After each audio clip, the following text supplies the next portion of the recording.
residente ay stranded pa rin. Lahat halos ng mga bahay dito ay sira. Lampas tao na yung tubig.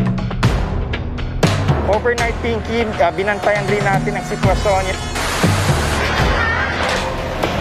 A portion of the R10 bridge here in Navotas was destroyed. Nakikita niyo sa likod ko ngayon, malakas na yung agos ng Banano River.